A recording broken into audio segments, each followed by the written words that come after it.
तो जिसके खानदान को बाबा साहेब से नफरत था उसी का वारिस संविधान लेके घूम रहा है। वो लोग आज संविधान को लेकर गुमराह कर रहे हैं कि भारतीय जनता पार्टी बहुमत में आएगी तो संविधान को खत्म कर देगी।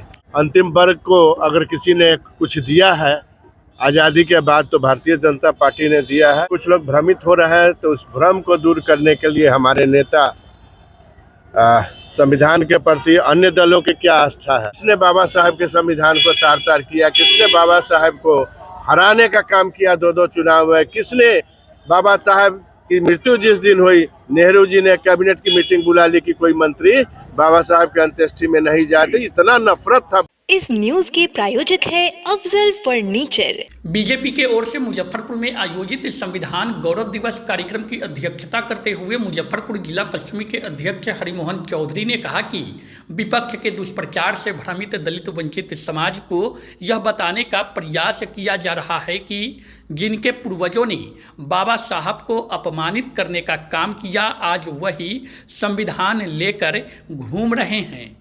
दलितों को कांग्रेस और अन्य विपक्षी दलों के द्वारा गुमराह किया जा रहा है। भाजपा विपक्षियों के मंसूबे को उजागर करके रहेगी।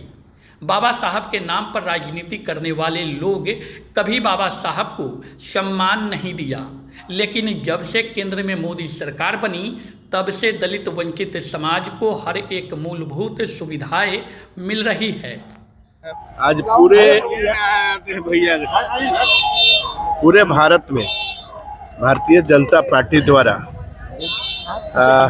23, 24, 25 3 दिन संविधान गौरव यात्रा, संविधान गौरव दिवस के रूप में मनाया जा रहा है। बाबा साहब के सम्मान में और भारतीय संविधान 75 वर्ष पार कर चुका है, अमृत काल में है। तो इस काल में जो लोग गुमराह कर रहे हैं, जिन लोगों ने बार बार संविधान को, जिनके पूर्वजों ने जवाहरलाल नेहरू जी से लेके इंदिरा गांधी जी ने इमरजेंसी में संविधान को की धज्जी उड़ाने का काम किया, संविधान को तार तार करने का काम किया, वो लोग आज संविधान को लेकर गुमराह कर रहे हैं कि भारतीय जनता पार्टी बहुमत में आएगी तो संविधान को खत्म कर देगी।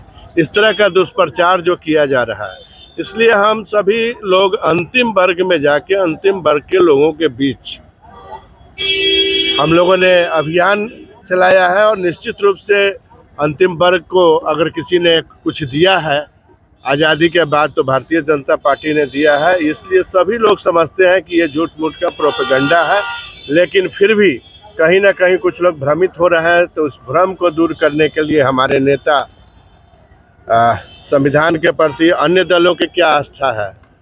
जो राजद कल्चर है यहाँ, राजद ने जिस तरह से 1990 के दशक में जिस तरह से बिहार में संविधान को तार तार किया, पत्रकार सुरक्षित नहीं थे, IAS अफसर सुरक्षित नहीं थी, उसकी पत्नी सुरक्षित नहीं थी, पटना में दिन दहाड़े अपहरण होता था, कोई आदमी 5 बजे के बाद रुकना नहीं चाहता था कहीं।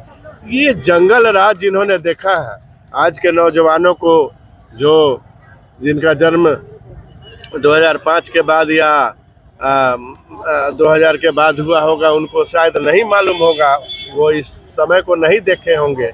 इसलिए बताने की ज़रूरत है नौजवानों को कि किसने बाबा साहब के संविधान को तार तार किया, किसने बाबा साहब को हराने का काम किया 2-2 चुनाव में, किसने बाबा साहब की मृत्यु जिस दिन हुई नेहरू जी ने कैबिनेट की मीटिंग बुला ली कि कोई मंत्री बाबा साहब के अंत्येष्टि में नहीं जाते। इतना नफरत था बाबा साहब को, तो जिसके खानदान को बाबा साहब से नफरत था उसी का वारिस संविधान लेके घूम रहा है।